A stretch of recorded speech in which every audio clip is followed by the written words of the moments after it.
আসসালামু আলাইকুম। বাজারে গেছিলাম তো ভাপা পিঠা চোখে পড়ছে, ভাপা পিঠা নিয়ে আসছি। এখনো যেহেতু শীত সেরকম ভাবে পড়েনি, বাসায় এখনো ভাপা পিঠা বানানো হয়নি। বাজার থেকেই ২ টা ভাপা পিঠা নিয়ে আসছি। তো ভাপা পিঠা নিয়ে আসলে আমার যেভাবে খেতে ভালো লাগে আপনাদের সাথে সেটা শেয়ার করছি। আমি দুধ দিয়ে ভাপা পিঠা খেতে অনেক পছন্দ করি। এখানে আমি দুধ গরম করে নিয়ে নিলাম। এখন আমি এখানে এড করে নেব চিনি।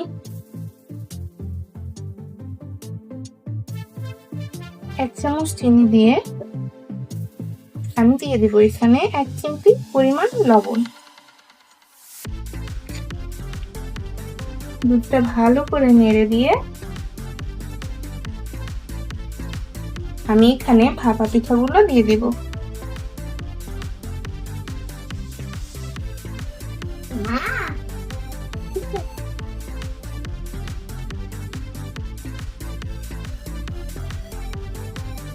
ভাপা পিঠাগুলো দেওয়া হয়ে গেলে আমি উপর থেকে আরো একটু চিনি ছিটিয়ে দিব যাতে খেতে মজা লাগে।